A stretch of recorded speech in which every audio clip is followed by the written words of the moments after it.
Hello दोस्तों, कैसे हैं आप सब। इस वीडियो में हम देखेंगे कि लेसन प्लान कैसे बनाएं, पाठ्य योजना कैसे बनाएं या प्लान बनाते समय किन किन बातों को ध्यान में रखना चाहिए। अगर आप बीएड कर रहे हैं तो ये बातें आपको मालूम होनी चाहिए। तो चलिए शुरू करते हैं आज का वीडियो और देखते हैं कि लेसन प्लान बनाने का फॉर्मेट क्या होगा। सबसे पहले तो आप देखेंगे कि इसका फॉर्मेट में आपको कुछ जिस कॉलेज से आप कर रहे हैं उस कॉलेज से आपको कॉपी मिलेगा और उसमें आप देख सकते हैं कि कुछ डाटा बना होगा, जिसमें फर्स्ट होगा पाठ क्रमांक, जिसमें आप क्रमांक लिख सकते हैं। उसके बाद दिनांक डाल सकते हैं, विषय में जिस विषय से आप कर रहे हैं वो विषय डाल सकते हैं, उप विषय में आप लिख सकते हैं, साथ में कक्षा किस क्लास को आप पढ़ाने जा रहे हैं माइक्रो टीचिंग में उसको लिख सकते हैं, सेक्शन आप लिख सकते हैं। इस वीडियो में हम देख रहे हैं कि विज्ञान लेसन प्लान। तो सबसे पहले आता है सामान्य उद्देश्य। छात्रों में सामान्य उद्देश्य में बहुत सारी बातें लिखनी होती है, तो मुख्य मुख्य भाग आप लिख सकते हैं। कम से कम 5 तो होनी ही चाहिए, जिसमें पहला है छात्रों में विज्ञान विषय के प्रति रुचि जागृत करना, छात्रों में वैज्ञानिक दृष्टिकोण उत्पन्न करना, छात्रों में तार्किक क्षमता उत्पन्न करना, छात्रों को विज्ञान के महत्व को समझाना और छात्रों में भौतिक विज्ञान के माध्यम से जिज्ञासा उत्पन्न करना। कम से कम 5 बातें आपको इसमें लिखनी पड़ेगी। उसके बाद आता है विशिष्ट उद्देश्य, जिसमें आप लिख सकते हैं छात्र विज्ञान को परिभाषित कर सकेंगे, छात्र विज्ञान की शाखाओं को समझेंगे, छात्र भौतिक विज्ञान को परिभाषित कर सकेंगे और साथ ही छात्र जीव विज्ञान का आशय स्पष्ट कर सकेंगे। उसके बाद आपका आता है शिक्षण सहायक सामग्री, जिसमें इसमें आप वो चीज़ें लिख सकते हैं जो आप शिक्षण करते समय उपयोग करेंगे, जैसे चार्ट हो गया, लपेट श्यामपट्ट हो गया, संकेतक हो गया, या उदाहरण देने के लिए आप कुछ ले जाते हैं तो उसको भी यहाँ लिख सकते हैं। इसके बाद हम चेक करते हैं पूर्व ज्ञान। छात्र विज्ञान के बारे में सामान्य जानकारी रखते हैं। इसके बाद आता है प्रस्तावना। इसमें आपका कॉलम बना होगा, जिसमें फर्स्ट में लिखा होगा कि छात्र अध्यापक क्रिया, सेकंड में लिखा होगा छात्र अनुक्रिया।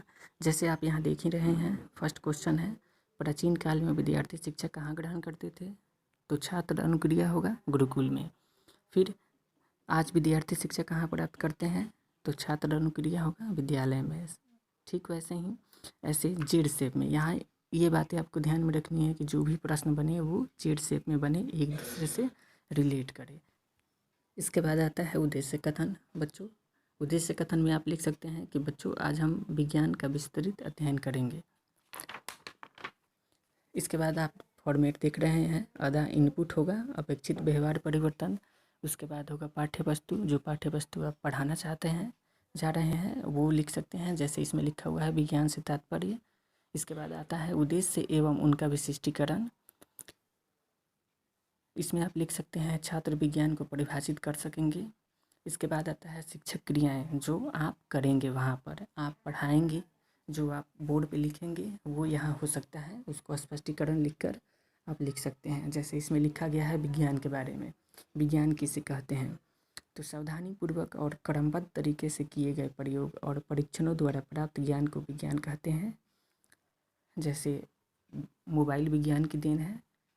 इसके बाद आप बोधात्मक प्रश्न लिखेंगे। बोधात्मक प्रश्न कम से कम 3 होने चाहिए, जिसमें से 2 आपके प्रश्नोत्तर विधि हो जाएंगे और तीसरा जो होगा वो विकासात्मक प्रश्न बनेगा। इसके बाद अगला कॉलम आता है छात्र क्रियाएं, जिसमें फर्स्ट में होगा छात्र ध्यानपूर्वक सुनेंगे और उसके बाद बोधात्मक प्रश्न जो आप करेंगे उसका जवाब जो देंगे छात्र वो यहाँ लिखना है आपको। अगला कॉलम है तकनीकी एवं साधन। इसमें आप कौन से तकनीकी का इस्तेमाल कर रहे हैं वो लिखना है। तो सबसे पहले आपने किया है व्याख्या विधि, आपने समझाया है कि विज्ञान किसे कहते हैं। दूसरा है प्रश्नोत्तर विधि, आपने बच्चों से प्रश्न पूछा है और उसके बाद अगले टॉपिक पर बढ़ने के लिए आपने विकासात्मक प्रश्न किया है। अगला कलम है उद्देश्य केंद्रित मूल्यांकन। इसमें आप कोई प्रश्न डाल सकते हैं, जिसमें से जो पढ़ाया है आपने उसी में से होना चाहिए प्रश्न। विज्ञान को परिभाषित करें, जैसे यहाँ लिखा हुआ है।